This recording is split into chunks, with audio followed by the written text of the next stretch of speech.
My family, आप सब कैसे हैं? आशा करता हूं कि आप सब बहुत ही अच्छे होंगे। तो आज का जो मेरा स्ट्रगल है एक बीटेक लाइफ का है कि आखिर मैंने कैसे अपना जर्नी चालू किया और अभी मैं कहां तक पहुंचा हूं, अभी मैं क्या कर रहा हूं, इसके बारे में मैं पूरा डिटेल दूंगा। तो मैं बेसिकली बिहार से हूं, जो कि कैमूर डिस्ट्रिक्ट से ही बिलोंग करता हूं, आपका भभुआ में आता है। और आप लोग जितना भी होंगे सब देखते होंगे या जानते होंगे कैमूर डिस्ट्रिक्ट को। तो वहाँ से मैंने 12th अपना किया। 12th करने के बाद में मैंने बीटेक में एडमिशन लिया, वो भी हैदराबाद। तो उस समय मैं बहुत ही ज़्यादा सोच रहा था कि कहाँ एडमिशन लूँ, क्या करूँ। तो मेरे पास उतना पैसा भी नहीं था कि मैं बहुत ज़्यादा हायर एजुकेशन कर सकूँ। तो इसके लिए मैंने बहुत सारा सर्च किया कि कहीं स्कॉलरशिप अगर मिल जाए तो अच्छा रहेगा, क्योंकि मेरे पास उतना पैसा है नहीं था। और आपको जानते हैं कि अगर हायर एजुकेशन अगर कहीं भी किया जाए तो उसमें कितना ज़्यादा पैसा लगता है, बहुत ही ज़्यादा। तो मेरे पास उतना था नहीं, तो मैंने सर्च किया नेट पर। बिहार गवर्नमेंट एक लोन देता है, मैंने वहाँ से लोन लिया। उसके बाद में लोन तो मिल गया, लेकिन अब लोन लेने से पहले मेरे को ये नहीं समझ में आ रहा था कि कॉलेज लेना कहाँ है। और मुझे बिहार से करना नहीं था, क्योंकि बिहार में जो कोर्स 4 साल का होता है वो कहीं ना कहीं जाते जाते 5 साल 6 साल 7 साल तक चल जाता है। तो वहाँ पर बहुत ज़्यादा प्रॉब्लम था। तो इसलिए मैंने सोचा कि अगर बिहार से ना करके अगर साउथ इंडिया से अगर किया जाए तो कहीं ना कहीं बेनिफिट रहेगा, क्योंकि इंडिया साउथ में बाद में ही था। उसका भी फिर थोड़ा सा अफोर्डेबल था और उतना कुछ था नहीं। तो मैंने सोचा कि चलिए ठीक है, अगर लोन मिल ही रहा है तो क्यों नहीं यहाँ से कुछ ना कुछ कर लिया इंडिया। तो फिर मैंने वहाँ से मेरे को यहाँ पर कॉलेज में कोई रीच आउट करने के लिए बहुत ज़्यादा प्रॉब्लम होने लगा, क्योंकि मेरा यहाँ पर कोई जान पहचान नहीं था और मेरे साथ कोई फ्रेंड भी नहीं था, अकेले में ही था। तो मैंने बिहार से एक कंसल्टेंसी को पकड़ा कि देखिए सर, मैंने तो एडमिशन यहाँ पर सोच रखा है लेने के लिए, अगर आप चाहें तो एडमिशन करा सकते हैं थ्रू कंसल्टेंसी के द्वारा। तो उन्होंने कहा कि ठीक है। तो वहाँ से फिर उन्होंने कॉलेज को मेल भेजा कि एक बच्चा है एडमिशन लेना चाह रहा है। तो फिर वहाँ से मेरा यहाँ पर एडमिशन करा दिया। तो फिर हम सीधा हैदराबाद में आ गए। तो कॉलेज में आने के बाद में कॉलेज ओवरऑल ठीक ही था। तो ओवरऑल क्या मतलब अच्छा ही था, इसमें कोई प्रॉब्लम नहीं था। इसमें फूड भी था, हॉस्टल भी था, बाकी टीचर भी उतना अच्छा थे पढ़ाने के लिए। और मेरा जो ब्रांच था, स्पेशली लोगों का यही क्वेश्चन होता है कि आपका ब्रांच कौन सा है, क्योंकि ब्रांच बहुत ज़्यादा मायने रखता है। और बीटेक में केवल एक ही ब्रांच नहीं होता, बल्कि मल्टीपल ब्रांच होता है। चाहे आप सिविल लीजिए, मैकेनिकल लीजिए, ट्रिपल लीजिए, IT लीजिए, CSM लीजिए, CD लीजिए, यानी बहुत सारा है, CSD लीजिए, या तो और सब भी ब्रांच है। लेकिन मेरे को उतना पता नहीं है, और पता भी होगा तो उसमें थोड़ा सा कोर्स देखना पड़ेगा। और स्पेशली जितना मैंने गिना है वो सब मेरे कॉलेज में था, तो मैंने उसमें CSE लिया, क्योंकि CSE एक ऐसा ब्रांच है अगर आप ज़्यादा नहीं भी पढ़ते हैं तो भी पास हो जाते हैं। बेसिकली रीज़न क्या होता है कि इसमें जितना भी सब प्रीवियस चैप्टर रहता है सब टेक्नोलॉजी से रिलेटेड रहता है। आपका जितना भी बुक उठा कर क्यों ना देख लीजिए, सबका सब टेक्नोलॉजी से रिलेटेड है। अगर आप थोड़ा बहुत एक बार देख लेते हैं ईजिली पास हो जाइएगा। अगर आपको मैकेनिकल में जाना है, ट्रिपल ई में जाना है, तो उसमें थोड़ा सा न्यूमेरिकल बहुत ज़्यादा ही दे देता है, तो वहाँ पर सॉल्व करने में बहुत ज़्यादा प्रॉब्लम होता है। तो मैंने पहले ही सिलेबस देख लिया था कि क्या क्या है, कौन सा है। और मेरा स्पेशली सॉफ्टवेयर इंजीनियरिंग में जाना था, तो इसमें थोड़ा सा मेरा मन बहुत अच्छा लगता था। तो इसीलिए मैंने सोचा कि क्यों ना हम CSE ब्रांच में ही एडमिशन लें।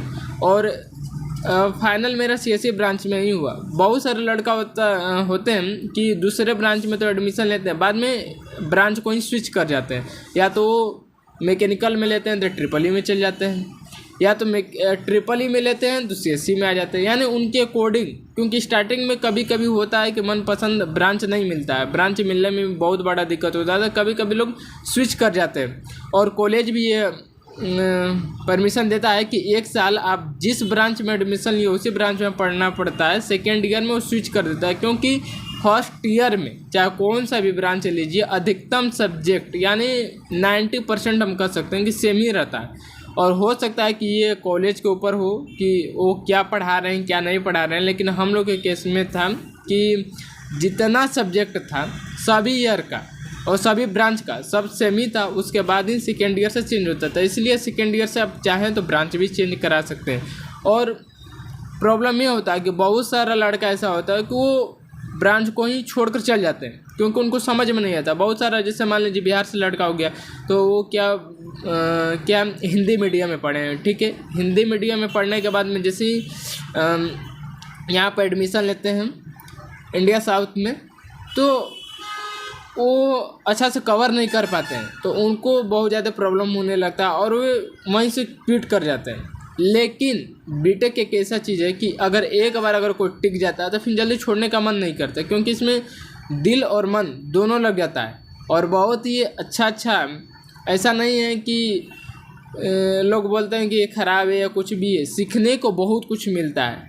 आप चाहे तो स्टार्टिंग से सीखिए या तो 1 साल के बाद सीखिए, क्योंकि आपका 1 सेमेस्टर तो इसी तरह निकल जाता है। बच्चा कोई आया, स्टडी किया, एडमिशन लिया, मतलब मस्ती में 1 सेमेस्टर तो चल जाता है। 1 सेमेस्टर के बाद में रियलाइज़ होता है, अगर जब बैक लगता है ना तब रियलाइज़ होता है कि नहीं अब थोड़ा सा सीरियस होना पड़ेगा। तो इस तरह धीरे धीरे स्टार्ट हो जाता है। और हम आपको बताना चाहेंगे कि बीटेक में जो होता है 1 सेमेस्टर में 6 मंथ का होता है, 1 ईयर 2 सेमेस्टर का होता है, 4 साल का पूरा बीटेक होता है, और जिसमें कि 8 सेमेस्टर होता है। 8 सेमेस्टर में आपका मैक्सिमम जो नंबर होता है यानी 4900 नंबर का पूरा सब्जेक्ट होता है।